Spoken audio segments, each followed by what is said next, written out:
Welcome back to another video. In this one, we're going to talk about loss contingencies.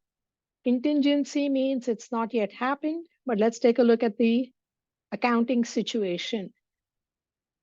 A loss contingency is an existing uncertain situation involving potential loss depending on the future event. This does not have to be about a liability. It could be surrounding an asset as well. And we'll take a look at a quick exercise. But before we get to that, whether a contingency is accrued and reported as a liability depends on the likelihood that the confirming event will occur and what can be determined about the amount of the loss. So US GAAP tells us we need to classify this future event as it's probable it'll happen, reasonably possible, or remote. So three different distinct categories. So if it's probable, we are saying, yeah, this is very likely to happen. Remote, we are saying slim to none.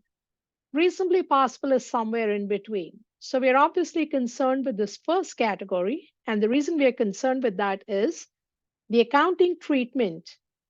If it is going to be probable and I know the dollar amount, I need to do a journal entry, which means I'm going to accrue the liability and do a note disclosure. So this is the one that we are most concerned about. Okay, so when it is known, if you can even reasonably estimate, then you want to go ahead and do the journal entry. Now, obviously, if I cannot estimate the number, I'm not going to do anything. In the third category of remote, we don't even need a note disclosure. But it's these categories where I can estimate the amount and I know the amount, I have to do a journal entry. Now, like I said a second ago, that this does not have to be necessarily dealing with a liability. It could even be relating to an asset. And that's the example we'll look at very quickly.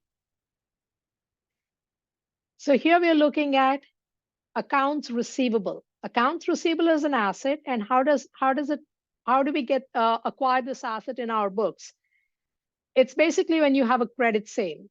Your customer, you have extended them credit, which means you've told them, I'll give you the goods or services now. I'll do my performance, but performance obligation is complete at my end, and I will give you time to make the payment. Most accounts receivable, it's 30 to 90 days.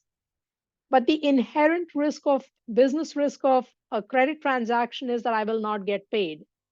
So there's that loss I need to prepare for. That's a contingency we're talking about. So let's take a look over here in this example. We have a company that uses the allowance method to account for bad debts. At the beginning of 2024, the allowance account had a credit balance of $75,000. So in my allowance for uncollectible account, I start out with saying, I have a credit balance of 75,000. I'm writing this number down over here.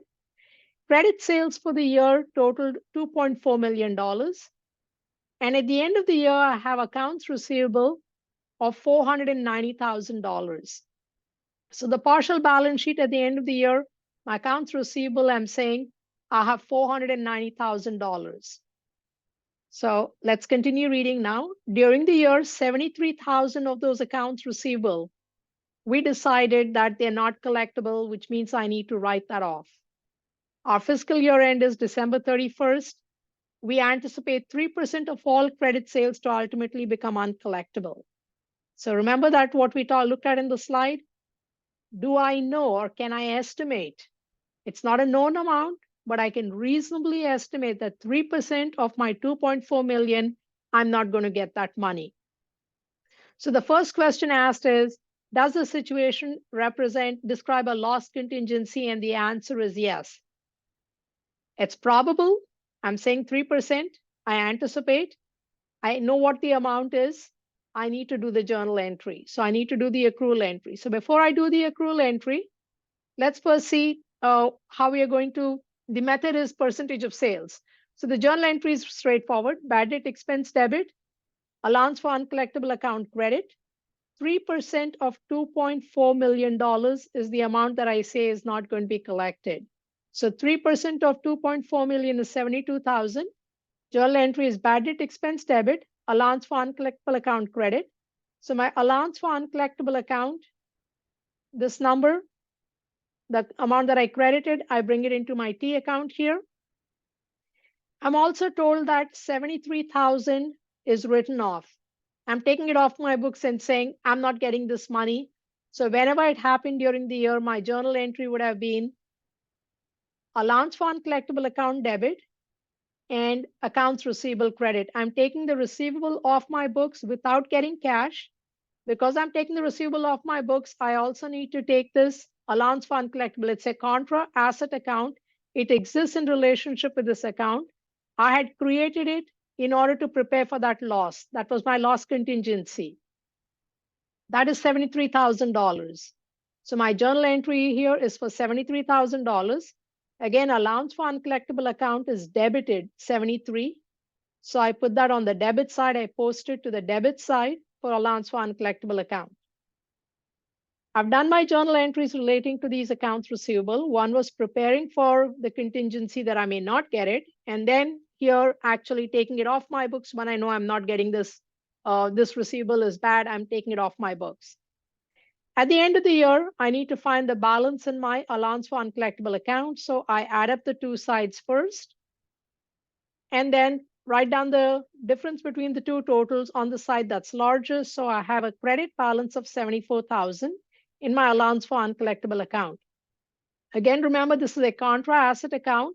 It is related to accounts receivable. Therefore, I need to place it right below the accounts receivable.